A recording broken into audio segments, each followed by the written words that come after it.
তালা করে দে। সুবহানাল্লাহ বলে।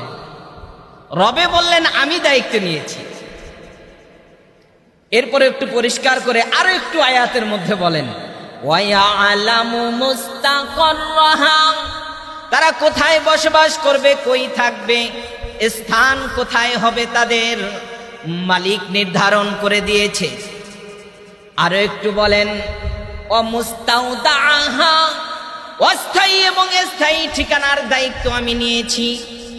তোমার যতদিন হায়াত রয়েছে কিভাবে কোথায় কোন সময় রিজিকের ফায়সালা হবে, কোন চার দোকানে বসে এক কাপ চা খাওয়া হবে, কোন নৌকার ভিতরে ভ্রমণ করতে গিয়ে না খেয়ে থাকতে হবে, কোন জাহাজের ভিতরে তোমার খেজুরের ব্যবস্থা হবে, এসব কিছু। এবং জবান যখন বন্ধ হয়ে যাবে, রিজিক বন্ধ হয়ে যাবে, হায়াত শেষ হয়ে যাবে, কোথায় তোমার স্থান হবে, কবরটা কোথায় হবে, তোমার হাসরটা কোথায় হবে, এই জায়গাও আমি রব তুমি পৃথিবীতে যাওয়ার আগে রূহের জগতে আমি লিপিবদ্ধ করেছি। সুবহানাল্লাহ বলে। যেই জিনিস রূহের জগতে নির্ধারণ করা হলো, এই জিনিস দুনিয়াতে মারামারি, এই জিনিসটা নিয়েই মারামারি। আরেকটু পরিষ্কার করে মালিকে ঘোষণা করেছেন কিতাবিম মুবিন, আমি এটা লিপিবদ্ধ করে রেখেছি।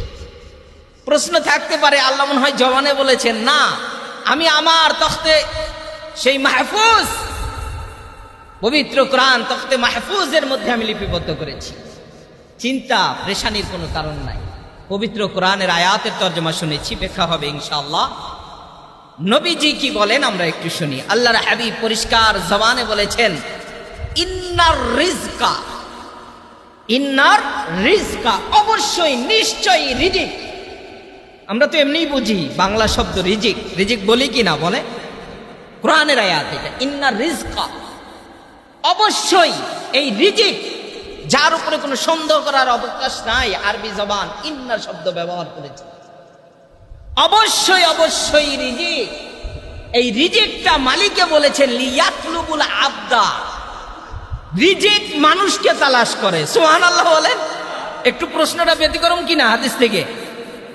আল্লাহ বলেছেন আমি রিজিকের ফয়সালা করেছি, আর নবীজি বললেন রিজিকটাই মানুষকে তালাশ করে। আর আসলে বাস্তবে দেখা যায় আমরা রিজিক তালাশ করি, ঠিক কিনা বলেন? রিজিক কে তালাশ করে? আমরা করি। কিন্তু আল্লাহ বলেছেন, নবী বলেছেন রিজিকের ফয়সালা আমি করেছি। হাবিব বলেছেন রিজিকটাই তোমাকে তালাশ করে, আমি না, রিজিকই আমাকে তালাশ করে। আসুন আরেকটু নিচে যাই। পবিত্র কোরআনে আল্লাহ রাব্বুল আলামিন বলেন